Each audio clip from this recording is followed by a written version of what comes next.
नमस्कार मेरे प्यारे बच्चों, स्वागत करती हूँ एक बार फिर से अपने channel learn Hindi with Gurmeet नाम। तो बच्चों, आज मैं कक्षा 7 की संस्कृत पुस्तक दीपकम से प्रथमा पाठा लेकर आपके सामने उपस्थित हूँ। तो बच्चों, शुरू करते हैं। प्रथमा पाठ। भारत मातरम वंदे। वंदे भारत मातरम। भारत मातरम वंदे। भारत माता की वंदना। मैं भारत माता की वंदना करता हूँ। तो पाठ शुरू करते हैं बच्चों। अम्ब वयं विभिन्नेषु कार्येषु आकाशवाण्यां शालायां च वंदे मातरम इति गीतं बहुत्र शृणुम। अम्ब माता वयं हम सब ने विभिन्नेषु कार्यक्रमेषु विभिन्न कार्यक्रमों में आकाशवाणी में शालायाम और शालाओं में घरों में विद्यालयों में वंदे मातरम इति गीतम वंदे मातरम ऐसे गीत को बहुत बार शृणुमिष्ट सुना है। किंतु अस्य अर्थम न जानीम। किंतु इसका अर्थ नहीं जानते हैं। मातः अस्य कः अर्थः। इसका अर्थ क्या है। इदम गीतम कः लिखितवान् इत्यपि मम जिज्ञासा अस्ति।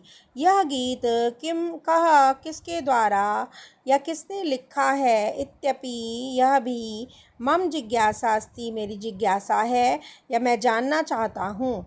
वत्सो महान देशभक्ता बंकिम चंद्र चट्टोपाध्याय 1882 तमे वर्षे आनन्दमठः इति नामकम् उपन्यासं लिखितवान्।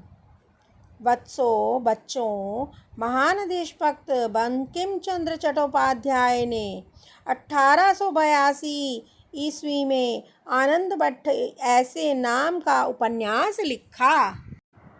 वंदे मातरम इति गीतं तस्मिन् एव उपन्यासे वर्तते। वंदे मातरम यह गीत तस्मिन् एव उसी उपन्यास में है। वंदे मातरम इत्यस्य अर्थः अस्ति यत् अहं मातुवंदनं करोमि। वंदे मातरम इसका अर्थ है कि मैं माता की वंदना करता हूँ। माताः इदं गीतं कस्यां भाषायाम् अस्ति। यह गीत किस भाषा में है। पुत्री एतद् गीतं संस्कृतं बांग्ला च इति भाषाद्वये वर्तते। पुत्री यह गीत संस्कृत और बांग्ला दोनों भाषाओं में है। माताः अस्मिन् गीते वर्णविषयः कः अस्ति। इस गीत का वर्ण विषय क्या है, यानी ये गीत किस विषय पर लिखा गया है। पुत्रः अस्मिन् गीते भारतमातुः स्वरूपस्य रम्यं वर्णनम् अस्ति। पुत्र इस गीत में भारत माता के स्वरूप का रम्यम सुंदर वर्णनम अस्ति वर्णन है। यहाँ पर बच्चों ये मानचित्र दिया है और इस मानचित्र में कुछ जगहों को अंकित किया गया है और नीचे उनके नाम भी दिए गए हैं। तो ये जो बच्चों हैं 54 नाम दिए गए हैं और 54 स्थानों को मानचित्र में अंकित किया गया है। तो आगे बढ़ते हैं बच्चों। अम्ब एतस्य गीतस्य किम विशिष्टम। इस गीत की अम्ब माता इस गीत की क्या विशेषता है। बालौ स्वतंत्रतायाः आंदोलने सर्वे देशभक्ता एतत् गीतं मंत्रं च गायन्ति स्म। बालों बच्चों, स्वतंत्रता के आंदोलन में सभी देशभक्त इस गीत को मंत्र की तरह गाते थे। संप्रति इस समय यानी अब भी इदम गीतम श्रुत्वा इस गीत को सुन करके गीत्वा च गा करके वयम हम सब सर्वे भारतीय सभी भारतीय प्रेरिता भवामा प्रेरित होते हैं। माता वंदे मातरम इति गीतस्य अर्थः इतिहासः च कियान् महान् अस्ति खलु। माता वंदे मातरम इस गीत का अर्थ और इतिहास कियान कितना महान है। निश्चित ही कितना महान है। खलु मीन्स निश्चित ही। अम्ब माता माता कहती है, माता आवाम अस्माकं राष्ट्रध्वजस्य विषये अपि किंचित ज्ञातुम इच्छावः। आवाम हम दोनों, अस्माकं हमारे राष्ट्रध्वज के विषय में भी किंचित कुछ ज्ञातुम इच्छावः जानना चाहते हैं। साधु अच्छा ठीक है। अधुना वयं भारतमातु त्रिवर्णध्वजस्य च विषये जानीमः। अब हम सब भारत माता के 3 वर्ण के ध्वज, भारत माता और 3 वर्ण से युक्त ध्वज के विषय में जानते हैं। अस्माकं एषा अस्माकं वत्सला भारत माता। एषा यह अस्माकं हमारी वत्सला स्नेहमयी प्रेममयी भारत माता है। अहो अस्माकं भारत मातु महात्म्यम। अरे हमारी भारत माता की महिमा। साक्षात पर्वतराजः, क्या महिमा है? साक्षात पर्वतराजः हिमालय मुकुट रूपेण अस्या मस्तके शोभते। साक्षात पर्वतराज हिमालय मुकुट के रूप में इसके मस्तक पर शोभते सुशोभित होता है। अस्याः चरणौ प्रक्षाल्यति स्वयं रत्नाकर समुद्रः, और स्वयं रत्नाकर समुद्र इसके चरणों को प्रक्षाल्यति धोता है। भारत भूमौ महेंद्रः, भारत भूमि पर महेंद्रः मलयः सह्य रेवतक विंध्य अरावली इत्यादि श्रेष्ठ ऊंचे ऊंचे पर्वता विराजन्ते, पर्वत सुशोभित होते हैं। अत्रैव गंगा यमुना, अत्रैव यहाँ पर गंगा यमुना सरस्वती सिंधु ब्रह्मपुत्र गंडकी महानदी नर्मदा गोदावरी कृष्णा कावेरी इत्यादि पवित्र नदियाँ बहती हैं। नद्याः अपि अस्माकं मातरः इव, नदियाँ भी अस्माकं हमारी मातरः इव माता के समान है। अयोध्या मथुरा हरिद्वार काशी कांची अवंतिका वैशाली द्वारिका पुरी गया प्रयाग पाटलिपुत्र विजयनगरम इंद्रप्रस्थम सोमनाथा अमृतसरा इत्यादि बच्चों ये नाम है सारे। इत्यादि मंगलानि मंगल तीर्थ क्षेत्र और नगराणि और नगर भारत भूमो एव सुशोभन्ते, भारत भूमि पर ही सुशोभित होते हैं। एतेषां तीर्थ क्षेत्राणां धूलिम, इन तीर्थ क्षेत्रों की धूल ललाटे मस्तक पर स्थापित करने के लिए विविध अनेक प्रकार के प्रदेश से असंख्य लोग आगच्छन्ति आते हैं। इन तीर्थ क्षेत्रों की धूल को मस्तक पर स्थापित करने के लिए लगाने के लिए विविध प्रदेशों से असंख्य लोग यहाँ पर आते हैं। भारत मातु हस्ते विलसति त्रिवर्णयुताः राष्ट्रध्वजा। भारत माता के हस्त में हाथ में विलसति सुशोभित त्रिवर्णयुतः 3 वर्णों से युक्त राष्ट्रध्वज है। अहो अस्य शोभा, अरे इसकी शोभा। अस्मिन् राष्ट्रध्वजे, इस राष्ट्रध्वज में केशरः केसरिया श्वेतः सफ़ेद हरितः और हरा वर्णा हरा रंग विराजन्ते सुशोभित होते हैं। ध्वजस्य मध्ये, ध्वज के झंडे के मध्य में सुंदरम नीलवर्णम, सुंदर नीलवर्ण नीला रंग चक्रम अपि शोभते, और चक्र भी सुशोभित होता है। ध्वजे विराजमानः, ध्वज पर विराजमान वर्णः रंग चक्रम च, और चक्र विशिष्ट विशेष संदेश प्रयच्छन्ति देते हैं। ध्वज के ध्वज पर विराजमान रंग और चक्र विशिष्ट संदेश देते हैं। त्रिवर्णध्वजस्य ऊर्ध्वभागे विराजते केशरवर्णः। त्रिवर्ण तीन रंग के ध्वज का अर्थात तिरंगे के ऊर्ध्वभागे ऊपरी भाग में केशर वर्ण केसरिया रंग विराजते सुशोभित होता है।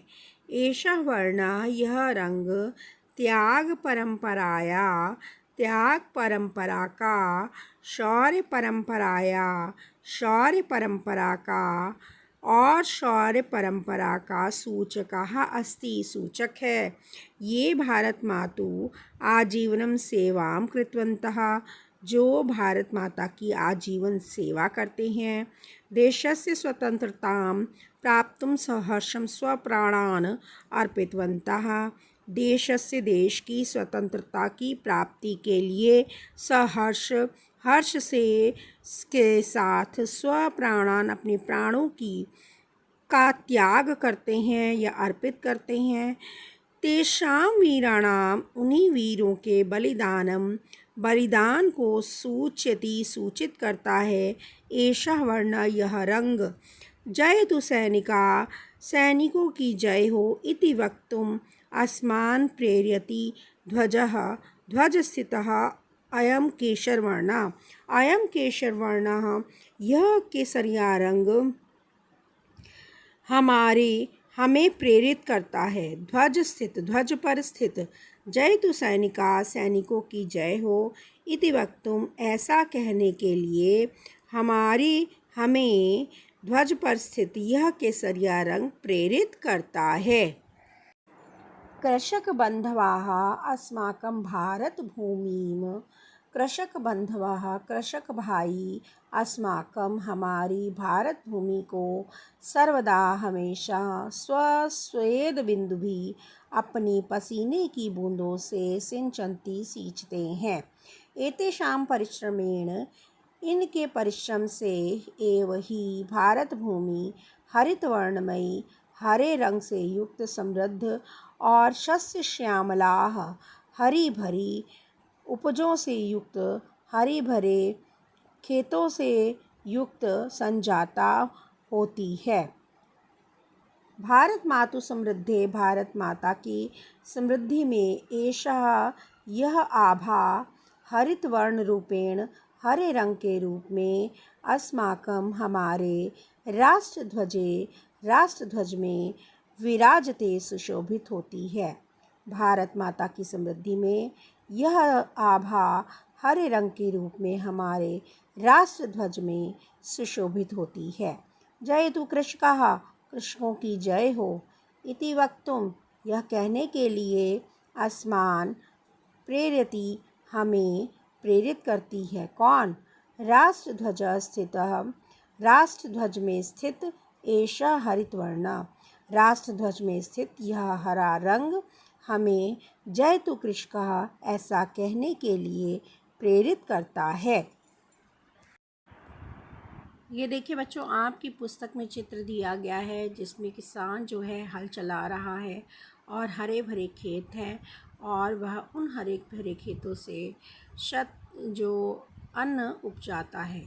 ठीक है, उसके बाद देखिए एक वैज्ञानिक की तस्वीर आपके पुस्तक में बनी है और उसके बाद जो है वैज्ञानिकों का और अन्य शास्त्रों का यहाँ पर वर्णन किया गया है। आगे देखिए बच्चों, मध्ये स्थितः श्वेतवर्णः शान्ते सत्यस्य च द्योतकः अस्ति। मध्य में स्थित श्वेत वर्ण सफ़ेद रंग शांति और सत्य का द्योतक है, प्रतीक है। अणुशास्त्र में, परमाणु शास्त्र में, संगणक शास्त्र में यानी कंप्यूटर विज्ञान में, चिकित्सा शास्त्र में, अंतरिक्ष शास्त्र में, आयुध शास्त्र में इत्यादि विज्ञान के विभिन्न क्षेत्रों में भारतीय वैज्ञानिकों के द्वारा महान यश प्राप्त किया गया है। वैज्ञानिकानां तत् धवलं यशः। वैज्ञानिकों का वह धवल सफ़ेद यश या स्वच्छ यश, धवल यश धवल वर्ण रूपेण धवल वर्ण श्वेत वर्ण के रूप में राष्ट्रध्वज के मध्ये विलसति, मध्य में विलसति सुशोभित होता है। भारतीयं विज्ञानं शांतिं प्रगतिं सुरक्षां च परिपोषयति। भारतीय विज्ञान शांति, प्रगति और सुरक्षा को परिपोषित करता है। जयतु वैज्ञानिका, वैज्ञानिकों की जय हो।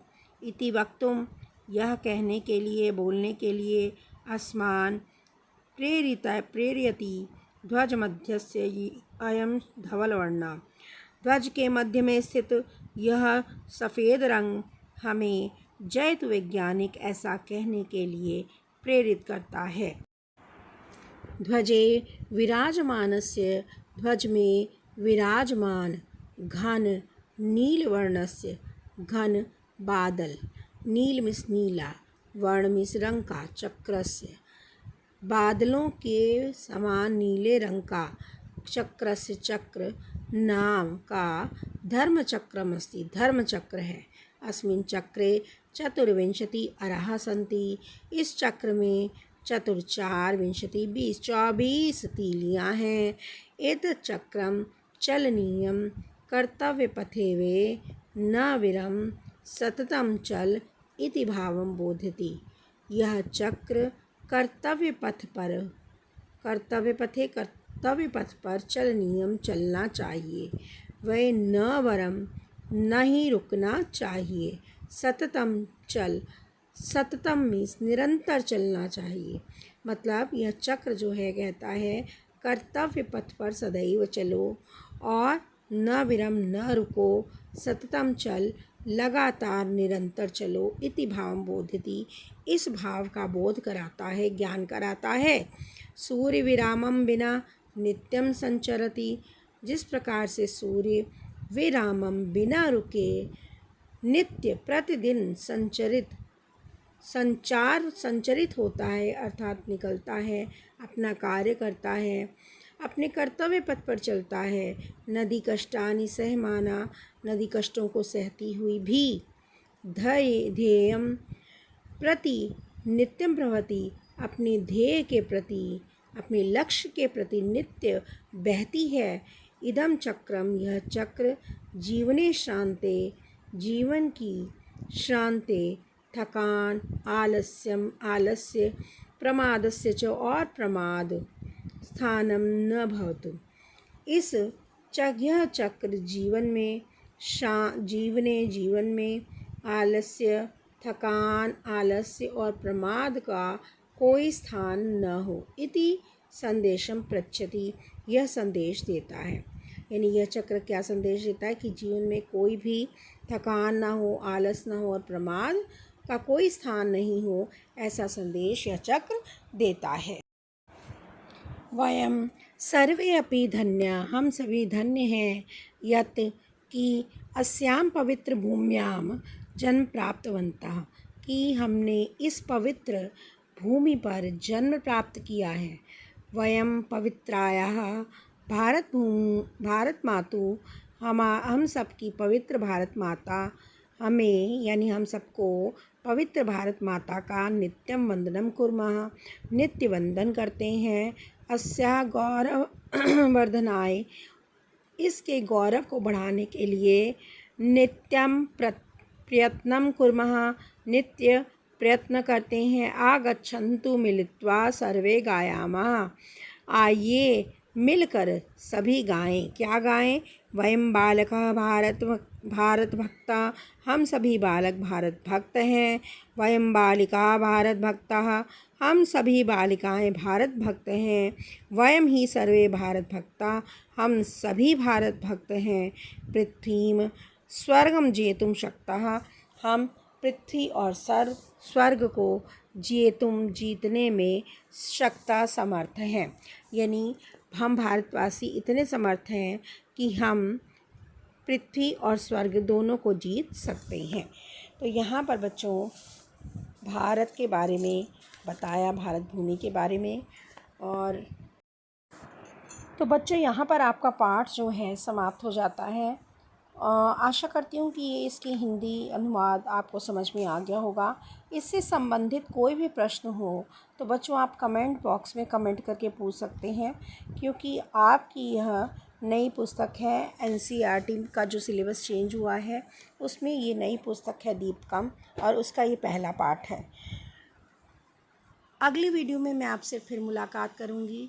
और अगर आपको मेरी वीडियोस अच्छी लगती हैं तो बच्चों इसे सब्सक्राइब करें इस चैनल को, और अपने मित्रों के साथ इसे शेयर भी करें। अगली वीडियो में मैं आपसे फिर मुलाकात करूँगी। तब तक के लिए धन्यवाद।